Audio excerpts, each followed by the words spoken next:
Imagine you just signed, like a brand new employment contract. You shake hands, you agree to work 40 hours a week for a set salary, and you think you know exactly what is expected of you. Right, you think the deal is settled. Exactly. But then, a year later, the Human Resources Department calls you in and says your role now includes something called emotional labor. And if you don't comply, if you don't adopt this completely new set of values that were never written in that original document, you are just out. Which is a pretty terrifying thought. It really is. And according to a highly controversial new book we are looking at today, you haven't just experienced a shift in modern corporate culture. You have, quite literally, just put on the one ring. Yeah, and I mean, it is a staggering comparison when you first hear it, but as we are going to see today, the author builds this remarkably intricate mechanical case for exactly why that analogy actually holds up. I am so excited to get into this. Welcome to another deep dive, everyone. I'm so glad you were here with us for this one. It is going to be a wild ride. It definitely is. But hey, before we get into the thick of it, please take a second right now to like and subscribe to the show. It is the absolute best way to support us, and it helps us keep bringing you these deep dives week after week. Yes, please do. We really appreciate it. So today's mission is a big one. We are reviewing an ultra-long, incisive, and honestly just a deeply fascinating new ebook. It's titled Lord and Rings, Allegory for Anglo-Saxon Male Strength by Conrad Riker. And it is a massive text. Huge. So I want to tell you right up front, if you want to read along or, if you want to dive deeper into this text yourself, you need to check Amazon Kindle and Google Play Books to buy the book. It is exclusively digital right now, and man, it is making serious waves. Oh, absolutely. It is definitely a text that demands a thorough reading if you want to grasp the full architecture of what the author is building. I mean, it is dense, it is relentless, and it leaves almost no modern institution unexamined. It really doesn't. Now, let's set the stage for you. We have a highly provocative, highly politically charged text here. It is written explicitly for a men's rights and red-pilled manosphere audience. Right. That is the target demographic. Yeah, and Riker's foundational argument is that our modern institutions, so we were talking from marriage to corporate HR to academia, have been entirely captured by feminist and Marxist ideologies. Which is a bold claim right out of the gate. Super bold. And what he does, which is so unique, is he uses J.R.R. Tolkien's work as a lens. Like, he uses it as a diagnostic tool to understand the Anglo-Saxon history of these institutions before that capture happened. The premise is just quite stark, because he is not just interpreting a fantasy novel here, he is actually attempting to excavate what he considers to be a lost civilizational blueprint. A blueprint, right? Yeah, like he is looking at Tolkien's world not as fiction, but as an encoded memory of how men used to organize reality. And here's a crucial note for you listening. As your guides today, we are not taking sides. We are not endorsing and we are not condemning the political or cultural viewpoints in this book. Exactly. Our mission on this show is strictly to unpack the fascinating ideas contained in Riker's source material. We are going to impartially explore the author's arguments so that you can understand the exact mechanics of his thesis. Right. Our goal is synthesis and comprehension. Yes, because whether you end up agreeing with him or thinking he is completely off base, you're going to walk away understanding exactly how this worldview operates. Because the source text is this, complex, heavily engineered machine, and we are just here to open the hood, point a flashlight inside, and show you how the engine works. Okay, let's unpack this, because Riker doesn't start off in some ivory tower or with some dry academic thesis. He starts with a very gritty, deeply personal origin story. He really does. And I think that frames his entire methodology of how he reads Tolkien versus how the modern academic establishment reads him. Yes, that origin story definitely sets the tone for the entire 800-plus pages. So Riker describes being 23 years old, completely broke, and working this warehouse job in Tennessee. Oh, wow. A warehouse job. Yeah, he says his shift started at 4 in the morning, and he was sleeping on a bare mattress on the floor of a studio apartment. It sounds rough. It was. And one day, he buys his first paperback copy of Tolkien's work in this dingy gas station. And he makes a very specific point here. He says he did not read it for escapism. Right, which is how 99% of people read fantasy. You just want to get away from the warehouse job. Exactly. But Riker says he read it because he recognized something very tangible in the text. He actually calls it a structure of duty and a grammar of loyalty. Grammar of loyalty. I love that phrasing. It is great. He saw a reflection of the working class men he knew, specifically his own father. He describes his dad as this quiet, stoic mechanic who paid his debts, protected his household, and absorbed the immense physical toll of his labor. Without ever complaining. Right, without ever expecting a trophy, and certainly without expecting a think piece to be written about his quote-unquote emotional labor. Okay, so he is looking at characters like Aragorn or Samwise, and he isn't seeing magical heroes at all. He is seeing his dad. Exact. He is seeing this blue-collar ethos of just putting your head down and doing what you swore an oath to do. What's really fascinating here is how this visceral working-class reading puts him on a direct collision course with how modern universities teach Tolkien. Riker actually calls the modern academic approach a sustained act of vandalism. Vandalism. I mean, that is a strong word. He isn't just saying they have a different opinion. No, he views it as an active theft of male inheritance.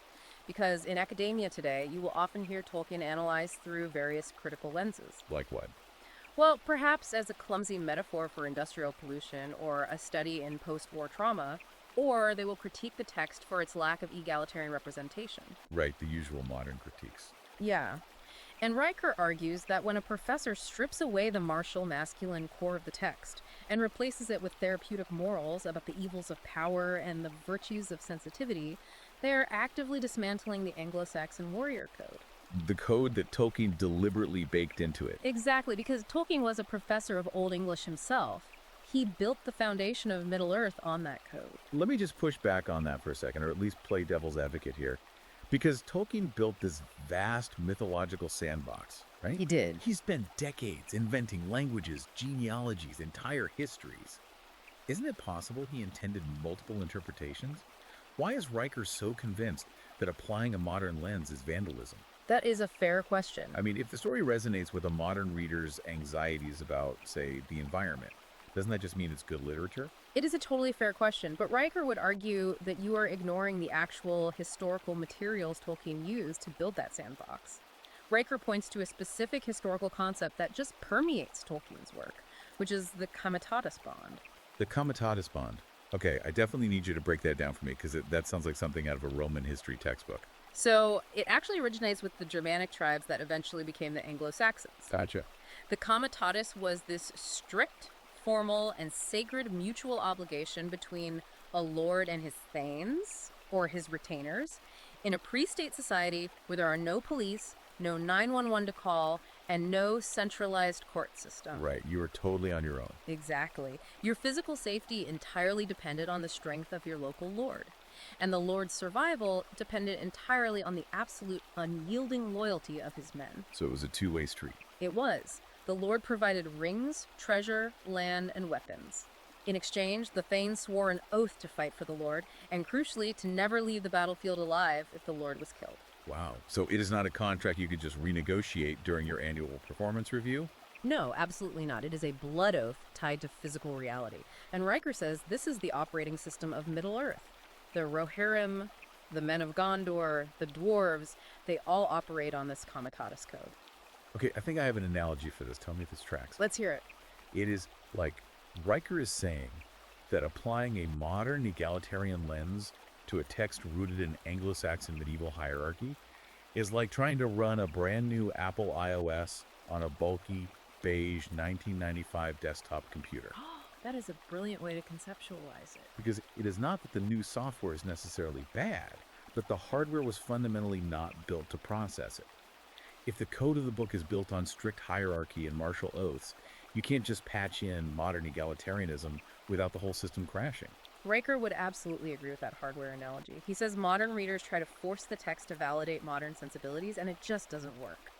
To prove his point about the hardware, Riker brings in the Old English poem, The Battle of Maldon. Oh, I remember this section. Tolkien actually translated this poem himself, right? He did, yeah. It is a historical account of a battle in the year 991 AD between English freemen and Viking raiders. Okay. During the battle, the English lord Bertnoth is killed. So, according to the modern instinct for survival, the logical thing for the English troops to do would be to retreat. The battle is lost, the leader is dead. Right, just cut your losses and live to fight another day. It makes sense. Exactly. But under the Comitatus Code, retreating when your lord has fallen is the ultimate disgrace. It is a violation of the fundamental architecture of your society. You just can't do it. You can't. And Riker focuses on a specific quote from an old retainer in the poem named Bertwold. After the Lord falls and the English are facing certain slaughter, Bertwold rallies the remaining men. What does he say? He says, "Mind must be the firmer, heart the keener, courage the greater, as our strength diminishes." Wow. As our strength diminishes. That seriously gives me chills. It is incredibly powerful, and Riker uses this to prove that true loyalty in the Anglo-Saxon code means holding the line even when defeat is an absolute mathematical certainty. It's not up for debate. No, it is not about voting on whether the shield wall should restructure itself. It is not about checking in with the group's feelings about the battle. It is about standing your ground because your word binds you to that ground. Right. And Riker argues that Tolkien infused this exact ethos into his characters, and that modern academics strip it away because they find the rigidity of that masculine code offensive to modern sensibilities. Okay, so if we take this idea of rigid, unyielding oaths, this perfectly sets up what I think is the most startling, counterintuitive claim in the entire book. The ring. Yes, the ring. When almost anyone thinks of the One Ring, we think of it as a magic wish granter.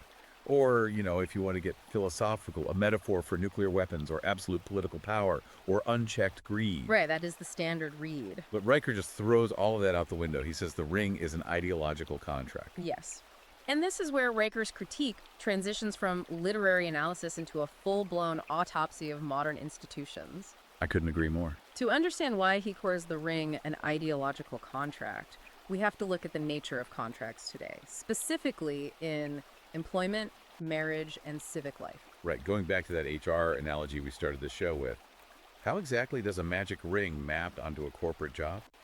Well, Riker argues that the defining feature of a modern institutional contract is that the institution retains the unilateral power to redefine the terms of the agreement after you have already sworn to it. Okay, walk me through the mechanics of that. How does that connect to the ring? Think about the ring. What does it actually do to the wearer? It doesn't instantly turn you into an orc. It doesn't give you a list of evil tasks to complete. Right, it's more subtle. It is. What it does is stretch you. It makes you invisible to the natural world, but highly visible, like highly legible to the eye of Sauron. It binds your will to a central authority that you do not control and cannot negotiate with. So you put it on thinking you are getting the power of invisibility, but really, you are just turning on a homing beacon for the Dark Lord. Precisely. Now, Riker maps this onto the modern man. A man enters into a corporate job. He signs a contract agreeing to provide labor for capital. That is a traditional, legible contract. Makes sense. But over time, the HR department unilaterally redefines what labor means. Suddenly, labor doesn't just mean hitting your sales targets, it means attending mandatory workshops on implicit bias. Oh, I see where he's going. Yeah, it means adopting a specific corporate vocabulary. If you refuse, you aren't just fired for poor performance, you are pathologized as a bad person. And he gives other examples too, right? Not just the corporate world. He does. He applies this to marriage and civic duty as well. He writes that a man might agree to the traditional parameters of marriage, to provide, to protect. Like classic roles. Right. But a decade later, the cultural definition of provision is shifted under his feet. Provision is redefined as emotional labor. Loyalty is suddenly relabeled as controlling behavior. Wow. The institution, whether it is the state, the culture, or the corporation, holds all the interpretive authority over the words. So, in Riker's view, the ring doesn't magically make you evil. It makes you legible to a system that can constantly move the goalposts on you. Exactly. It binds you to an entity that changes the definition of the very words you use to swear your oath. If the modern contract is this infinite burden, like a weight you can never set down because the rules keep changing, it creates a profound sense of psychological exhaustion. Oh, I bet. Men feel like they're constantly failing a test where the grading rubric is kept secret. Which is fascinating because he contrasts this modern, slippery, ever-changing contract with an ancient concept that most of us today would consider utterly barbaric, weregild. Yes, the blood price. I have to admit, when I was reading this section, I was struggling. Weregild is literally putting a cash value on human life. Right, there is, yeah. Like if I chop off your arm, I owe you X amount of gold. If I kill a nobleman, it's Y amount. If I kill a peasant, it's Z amount. It just sounds like something a mafia cartel would come up with. Why on earth is Riker praising this? To understand why Riker praises Weregild, we really have to understand the historical mechanism it replaced, which was the blood feud. Good. In early medieval societies, if someone from another family killed your brother, Your family was socially and legally obligated to hunt down the killer or someone from his family and kill them. Right, an eye for an eye. Exactly. But an eye for an eye quickly spirals because once you take your revenge, now the other family is obligated to kill one of yours. It never ends. It created endless cycles of violence that could last for generations and wipe out entire communities. There was no central police force to step in and arrest anyone. So Wergild, the blood price, was an incredible technological innovation in jurisprudence. It was a mechanism to stop the violence. Okay, I am tracking. So how did the mechanism actually work? It quantified the grievance. It took an infinite cycle of violence and turned it into a finite, measurable debt. A specific price tag. Right. If a man was killed, a specific, universally recognized debt was created based on his social rank. The offending family had to pay that exact amount of silver or gold to the victim's family. And here is the crucial part that Riker loves. What's that? Once the blood price was paid, the debt was settled. The matter was permanently closed. No lingering resentments, no secret grudges allowed. Exactly. There was total certainty. The ledger was wiped clean. Both parties knew the exact terms, and society could move forward. Riker praises the iron stability of this system. It is brutal, yes, but it is bound by physical reality and objective closure. So it's like a settled invoice. Yeah. Once it is paid, you don't get to keep sending collection notices. Precisely. Now compare that settled invoice to how Riker views modern administrative HR law or even just modern cultural discourse around grievance. Right, because there's no invoice there. No. Riker argues that today we use expanding infinite definitions of concepts like harm, trauma, and impact. This is where he really digs into the contrast. Because in modern HR, there is no fixed price for making a colleague uncomfortable. Exactly. If you offend someone in a modern institutional setting, what is the Wergild? What is the price you pay to settle the debt? There isn't one. There is no closure. The accusation itself becomes a perpetual sentence because the definition of harm expands to fill whatever container the accuser brings to the table. You can't ever really pay it off. You are sent to sensitivity training, you apologize, you are demoted, but the stain of the accusation remains forever. The debt is unpayable because the institution refuses to put a firm price on the infraction. And to show how we got to this point, Riker takes us on this wild historical detour to the French Revolution. He brings up something called the Le Chapelier Law of 1791. Yes, I had never heard of this before, but his analysis of it blew my mind. it is a really critical piece of his puzzle. The Le Chapelier Law was a piece of legislation passed during the French Revolution that officially abolished guilds. Okay, pause. I think when most people hear the word guild, they think of a medieval trade union, like a bunch of blacksmiths getting together to demand better wages. But Riker says that is a total misunderstanding of what a guild actually was. Yeah, entirely. A guild was not a labor union organized against management.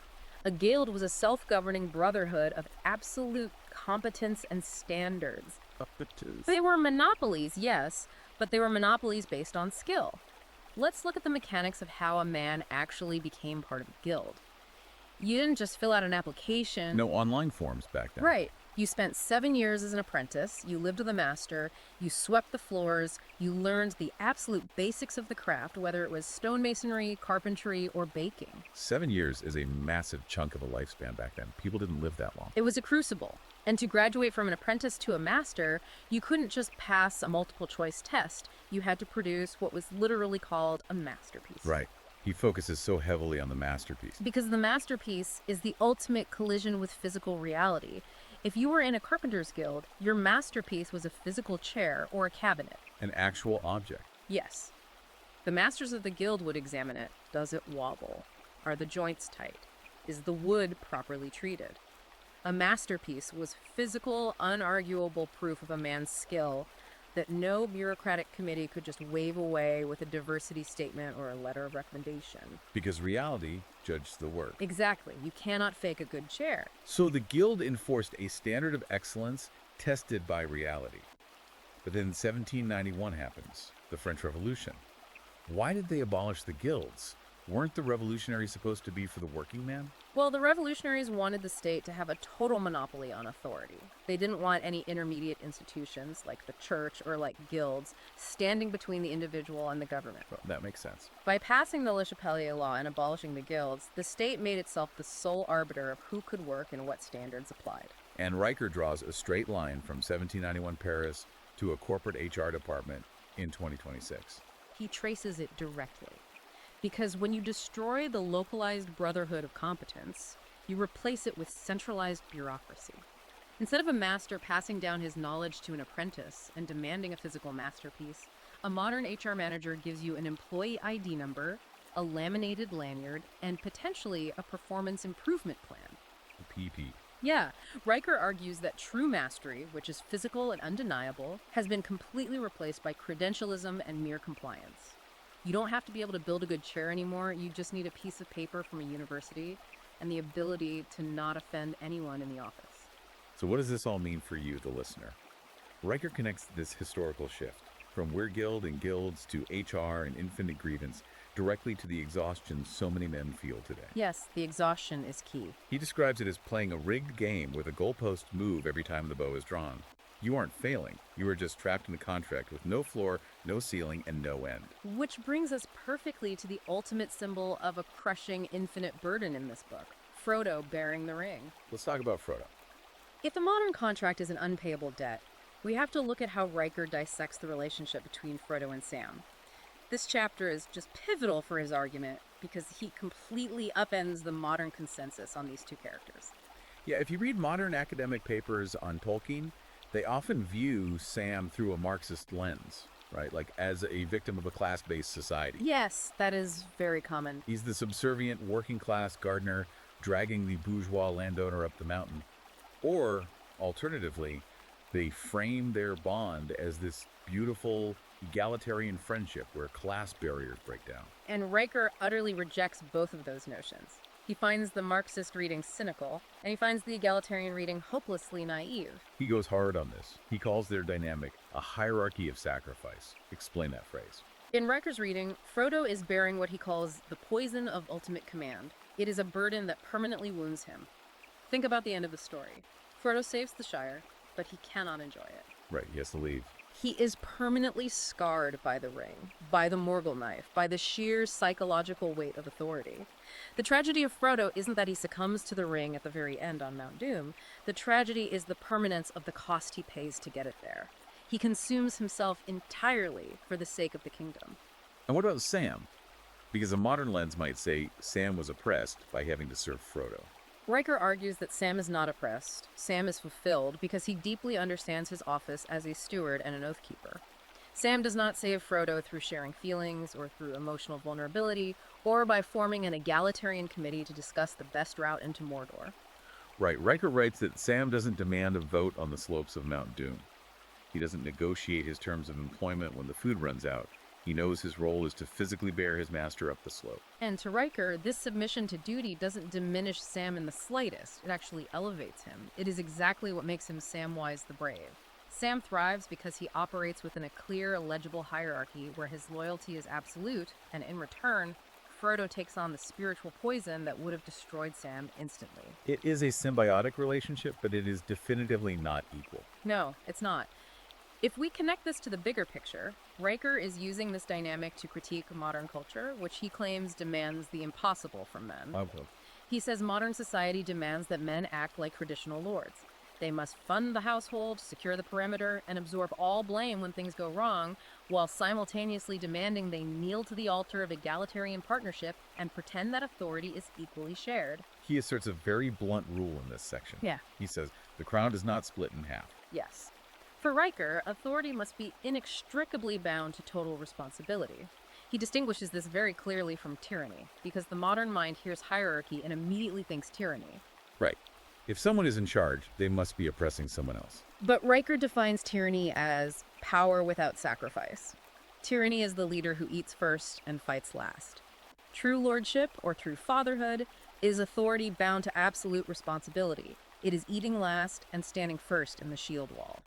He uses this amazing, very modern example to illustrate this contradiction in how we view authority. He talks about a modern software corporation. Ah, yes. The 2 a.m. server meltdown story. Yes.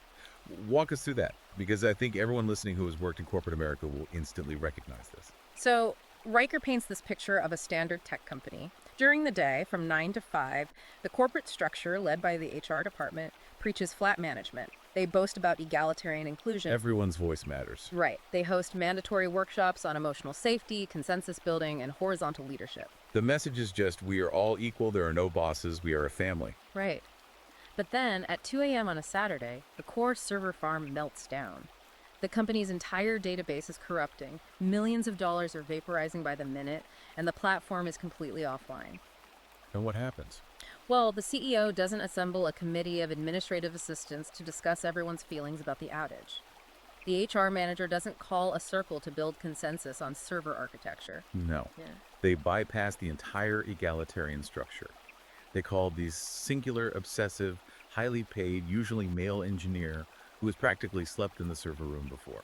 They call the man who understands the machine, the guy who walks in, doesn't ask for anyone's input, diagnoses the fault in 30 minutes, issues direct, unquestionable orders, and rebuilds the stack before dawn. It's all on him. Riker's point is that the corporation preaches equality and horizontal management when it's safe and the sun is shining, but when the system is actually threatening to collapse, the illusion of equality vanishes instantly, and survival relies strictly on rigid hierarchy and individual male excellence. The company hates the hierarchy during the day, but desperately relies on it in the dark. It is such a compelling juxtaposition, It really is. and it leads directly into his critique of those who possess that kind of excellence, but choose to withdraw it. Which brings us to a part of the book that honestly surprised me, because we move from the gritty reality of servers and HR to the elves. Yes. This is where Riker's diagnostic tool cuts very deep into modern affluent culture. Here's where it gets really interesting. Because in Peter Jackson movies, in the books, the elves leaving Middle-earth is always framed as this beautiful, bittersweet tragedy. The time of the elves is over, the magic is fading, they are taking the ships into the west. We are supposed to weep for them. That's a traditional view. But in Riker's view, it isn't a tragedy at all, it's a failure of duty. He calls it the abandonment of physical soil for an aesthetic retreat. Riker relates the elves departing for Valinor to a philosophical concept called the appeal to purity. It is a fallacy that permits a man to absolve himself of responsibility by retreating into an identity that claims exemption from the messy consequences of reality. Right. Riker equates the elves to modern credentialed academics, wealthy elites, and the people who call themselves digital nomads. The people who think local politics or fixing potholes or physical labor are beneath their intellectual capacity. Precisely. The elves sit in Rivendell or Lothlorien, surrounded by beautiful art and pristine nature, singing sad songs about the decline of the world. They possess incredibly clean hands. It's clean. But Riker points out a harsh reality. Those clean hands are a luxury, and that luxury is purchased by the dirty work of the men of Gondor and Rohan, who are bleeding in the mud to keep the borders secure. Oh, that is a stark contrast. The scholar, composing a lament for a world he refuses to lift a sword to save, is, in Riker's eyes, a parasite on the wall's builder. He writes that mind without muscle is just decoration. Oof, that is heavy. But he brings it out of the fantasy realm and uses a striking real-world contrast to illustrate this modern elvish behavior. He looks at Silicon Valley executives. He specifically zeroes in on the trend of tech billionaires securing physical retreats. He calls out Peter Thiel buying a 477-acre estate on the South Island of New Zealand, which reportedly includes plans for a massive bunker. Let's look at the reality of that behavior. You have these Silicon Valley executives, guys like Thiel or Mark Zuckerberg, buying massive tracts of land in Hawaii. Right, huge estates. They are securing physical, defendable soil, stone, and steel for themselves. They are building literal fortresses. But simultaneously, their companies are manufacturing the exact digital apparatus that keeps the rest of us entirely disconnected from reality. It is the architecture of pacification. This is how Riker links the elvish retreat to the modern working class. He argues that the tech elites are hoarding physical reality while offering men an endless fountain of aesthetic consumption that tricks the brain's reward system. Walk us through the mechanics of that neurochemical fraud, because he spends a whole chapter on this. Think about what a young man is biologically wired to do: conquer territory, build structures, form brotherhoods, and overcome dangerous obstacles. Basic human drives. Modernity has built a digital cage to simulate all of those biological drives without yielding any physical results. Video games provide the sensation of conquest without physical risk.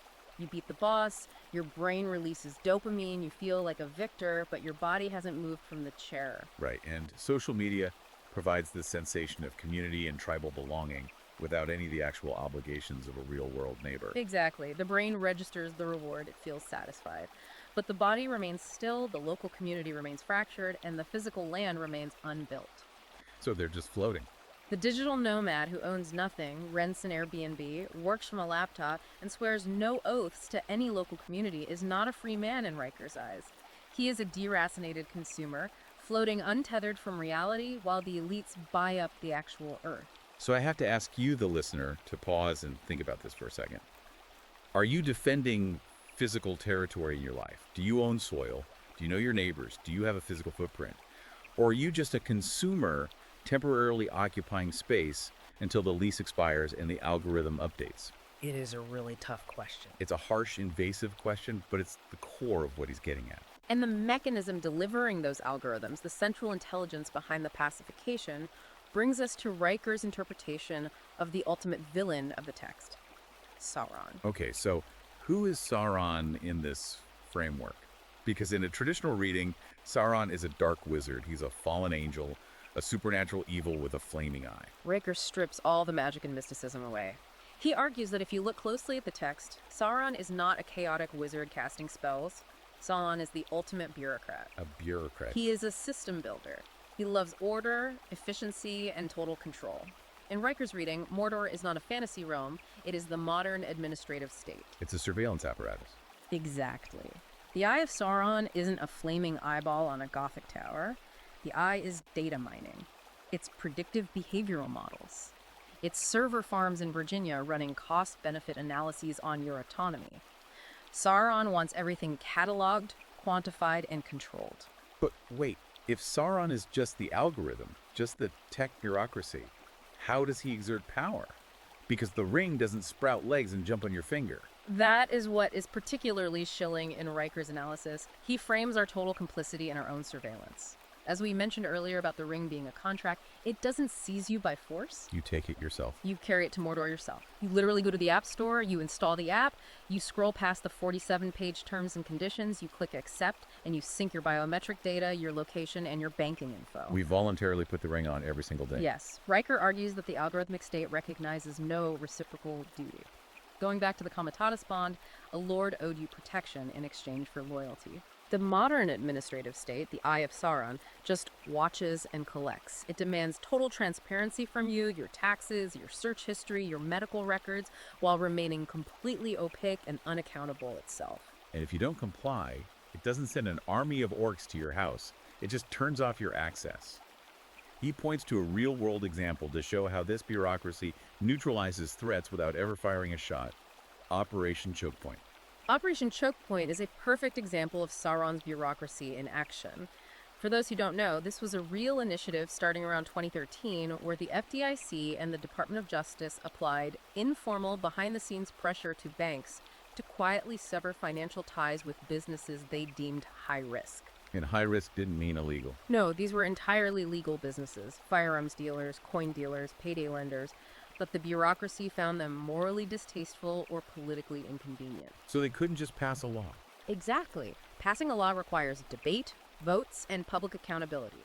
The administrative state just squeezed the banks. Suddenly, a legal business owner wakes up and finds their accounts frozen, their credit lines canceled, and their ability to process credit cards gone. They were just erased from the economic system. Riker uses this to prove that bureaucratic institutions inevitably pathologize and destroy non-compliant independence.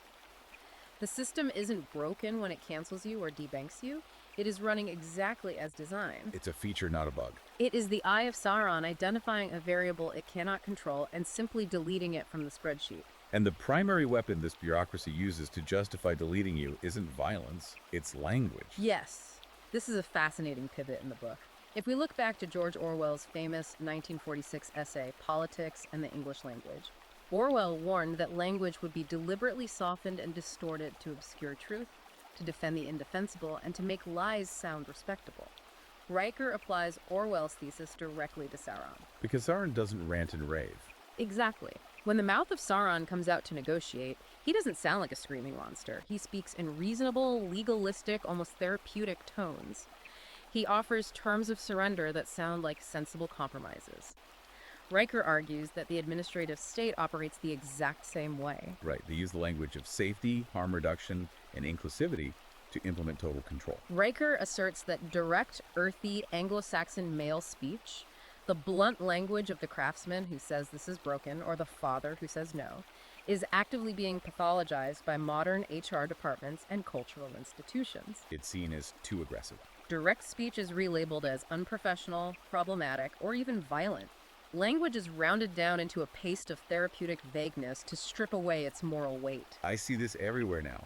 It's like when you find yourself in a meeting, and instead of just stating a fact, you start a sentence with, I feel like, or I could be totally wrong here, but, or just my perspective. Linguistic disarmament. Yes. Riker says each of those qualifiers is a small surrender. You're policing your own thoughts before they even leave your mouth. You are stripping yourself of your own conviction, your own authority, just to appease the bureaucratic ear so you don't trigger an HR complaint. And this linguistic disarmament is absolutely crucial for the administrative state to function, because a population that cannot say what it means eventually loses the ability to think what it means. That is terrifying. If you don't have the words for rebellion, you can't rebel. A population that cannot think clearly can be governed by any slogan the bureaucracy hands them. Okay, so Riker has methodically dismantled academia, corporate HR, Silicon Valley, and the administrative state. The eye of Sauron is everywhere. But here is where the book takes a massive swing. Oh yeah, here we go. Because he turns the mirror around and he delivers his most scathing, brutal critique, not to the system, but to his own intended audience. The red-pilled manosphere men reading his book. This is undoubtedly the most challenging chapter in the book for his readership to swallow, because they expect to be told they are the heroes resisting the system. Instead, he diagnoses them with a condition he calls fatherless inertia. That phrase hits hard. Fatherless inertia. Yeah. What is the actual definition of that condition? He defines it as the chronic, self-deceptive substitution of symbolic action for physical action. It is the state in which a man mistakes consuming analysis, writing commentary, and aligning with an ideology for the actual execution of his duties.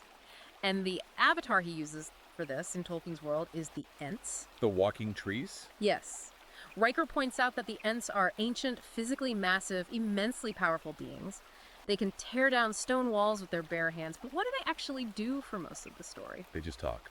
They stand around in endless councils, Entmooths, debating the problem, reciting old poetry, and agonizing over the decline of the forest, all while Saruman's orcs are actively clear-cutting the trees right on their borders. They possess the strength to crack stone, but they choose to just deliberate. Riker says the Ents aren't fiction, the Ents are his readers. The Ent is the reading lamp glowing at 2 a.m. in a house where the roof actively leaks. Oh man. The Ent is the man who can perfectly articulate the decline of Western civilization on a forum, who understands the gold standard, who knows exactly how the institutions were captured, but who completely refuses to get out of his armchair to fix a squeaky door hinge or discipline his own children. Oof, wow. That feels like a direct attack on, well, a lot of people. Yeah. Maybe even me on certain days. Right. Just consuming information to feel productive. If we connect this to the bigger picture, Riker is highlighting a massive institutional contradiction. He argues that modern culture heavily punishes decisive, unapproved physical action and constantly shames traditional masculine fatherhood. By doing so, the culture effectively subsidizes stasis. It's just easier to do nothing. It is safer to do nothing. So many men retreat into the narcotic pleasure of feeling informed. They consume hundreds of hours of tactical preparation podcasts and philosophical lectures while their actual physical household deteriorates around them. He notes a very specific piece of Tolkien lore here. He says Tolkien placed the loss of the Entwise, the female counterparts to the Ents, at the absolute center of Entish grief for a reason. Yes. Why did the Entwives leave? A modern reader might assume they left because the Ents were too domineering. Riker says it is exactly the opposite. The text implies they left because the Ents were too passive. They weren't doing anything. The Entwives wanted husbands who would take dominion, who would plant crops, prune the hedges, and bend the chaotic world into an ordered shape. They didn't want a mate who just stood in the woods singing slow songs about how great things used to be. So I have to ask you again directly. Are you consuming 10 hours of political theory for every 0 hours of physical enforcement in your own home? Yeah. Are you, as Riker puts it, a library with legs instead of a man with hands? To combat the specific paralysis, Riker prescribes a very strict, non-negotiable protocol for his readers. It is a 1-to-1 ratio. Break down the 1-to-1 ratio. How does it work mechanically? For every single hour a man spends consuming abstract information, whether that is listening to a podcast, reading political commentary, or watching the news, he must spend exactly 1 hour executing physical, irreversible labor on his home, his land, or his body. So you listen to a 1-hour deep dive on geopolitics. You now owe an hour of lifting heavy weights, fixing a burst pipe, chopping wood, or enforcing a boundary with your kid. Exactly. And Riker is adamant that this ratio is not a gentle suggestion for self-improvement. It is a discipline of force. It is required to correct the neurochemical fraud we talked about earlier. The fake dopamine. The digital consumption tricks your brain into thinking it has done work. The only way to break the spell of paralysis is the moment a man takes physical action. The body must move. The hands must get dirty. Which brings us to the climax of Riker's book. If you actually start doing the work, if you break the inertia, where does it lead? What is the political spine of this entire philosophy? He finds it in the final chapters of Tolkien's work, The Scouring of the Shire. The Scouring of the Shire is the most politically relevant section of Tolkien's entire mythology, and notably, it was completely left out of the Peter Jackson films. Which makes sense because it messes with the Hollywood ending. In the movies, they destroy the ring, everybody bows to the hobbits, and they go home to a perfect, peaceful Shire. But in the books, that isn't what happens at all. Not at all. In the books, the warriors return home after literally saving the entire world, only to find that their home has been captured in their absence, and who captured it? It wasn't a dark lord with an army of fire-breathing monsters. It was bureaucrats. It was individuals in fine garments, often their own corrupted neighbors, giving sensible commands, imposing endless new regulations, rationing the food, and using the language of care and safety as a weapon of total control. The hobbits call them sheriffs and chiefs, but they are just HR managers and petty tyrants backed by thugs. Sound familiar? It ties the whole book together. The enemy isn't always a dragon, sometimes it's a zoning board or an overreaching school administrator. So how do we fight this? Does Riker want his readers to run for local office? No. Riker says reform is completely impossible. Wait, impossible. So don't vote, don't run for the school board? He argues that you cannot reform a captured institution because the institution's immune system is too strong. If you send your best, most capable men into the corporate HR department or the university diversity office to try and change it from the inside, the machine will just digest them. They get swallowed up. It will grind them down with bureaucracy, compromise them with salaries, or simply pathologize and expel them. So if reform is a trap, what is the solution? Riker advocates for a replacement over reform. He looks to historical precedents of civilizational collapse and recovery. Specifically, he looks at the Benedictine monasteries after the fall of the Roman Empire. Okay, another historical deep dive. Rome falls in 476 AD. What did St. Benedict actually do? When the Western Roman Empire collapsed, the aqueducts stopped working, literacy rates plummeted, and barbarian warlords roamed the countryside. St. Benedict did not go to Rome and try to reform the Senate. He didn't write strongly worded letters to the barbarian kings. He just left. He withdrew. He went to a mountain called Monte Cassino, and he gathered a small community of men bound by a strict rule and a sacred oath. The rule of St. Benedict. Yes. They built incredibly thick stone walls. They painstakingly copied the vital manuscripts of Western civilization to preserve them. They practiced intense, localized agriculture. And most importantly, they refused to open the gates to the chaos outside. They just walled it off. They didn't argue with the collapsing empire. They built parallel micro-civilizations that simply outlasted the collapse. Okay, that makes sense for the 6th century. But what does a Benedictine micro-civilization look like practically today in 2026? Riker lays out a very concrete, almost militant plan for his readers. He says you need to find 3 to 5 real men, not internet friends you debate with online, men who live within a short drive, men who can physically swing a hammer, and men who know how to keep a secret. That is a high bar for friendship today. It is. Once you find them, you swear a formal, written, witnessed oath of mutual defense and aid. You pool your capital. You establish a common fund to bypass traditional banks that might choke point you. You pull your children out of the captured public school system and educate them together using classical methods, completely bypassing the state's ideological curriculum. And crucially, he says this parallel society doesn't start at the community level. Yeah. It starts at the absolute base level of the individual home. Yes. Riker insists that before a man can join a brotherhood, he must write a household constitution. Not a vague mission statement about being a good person, but concrete, unbending laws for his property. He gives examples, right? He does. Things like no internet-connected screens after 9 p.m. Every male child will learn a physical trade by age 16. Every internal dispute is settled by the father, not by outside therapy. It is the founding document of a sovereign micropolity. It's like a fractal. Explain that. Well, a fractal is a geometric shape where every small part looks exactly like the whole structure. Riker is arguing that civilization is just a fractal, a self-repeating pattern of ordered households. The ordered, oath-bound household is the single atom. The sworn brotherhood of 3 to 5 men is the molecule. The local community is the cell. Right. If the macro structure of the empire collapses, if the economy crashes or the institutions become totally corrupted, you don't panic. The fractal just contracts. You return to the smallest viable unit, the ordered household, and you simply begin building the pattern again from the dirt up.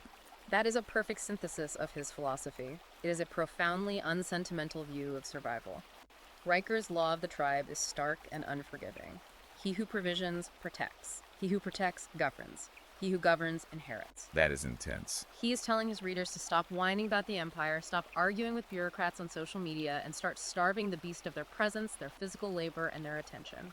Build the wall, keep the oath, and let the outside world consume itself. Wow. We have covered an incredible amount of ground today.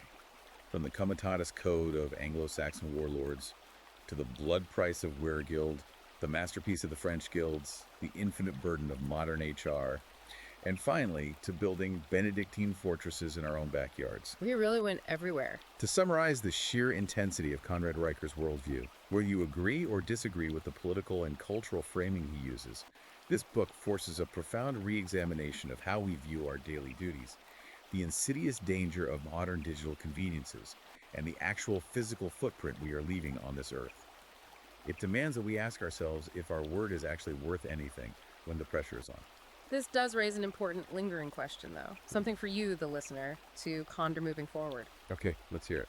Riker strongly advocates for withdrawing from mainstream institutions and building absolute, unbending, parallel micropolities bound by strict oaths.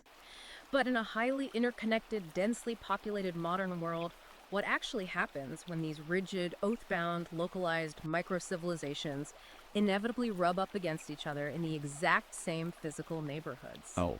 If my sworn brotherhood has a dispute with your sworn brotherhood, and we both reject the authority of the central state to mediate, does it create a sturdy new society, or does it just set the stage for a return to ancient, violent tribal conflicts? The very blood feuds that things like Weregild were invented to stop. Oh, man. That is a heavy, lingering thought to chew on. If you want a society of warlords, you might just get one.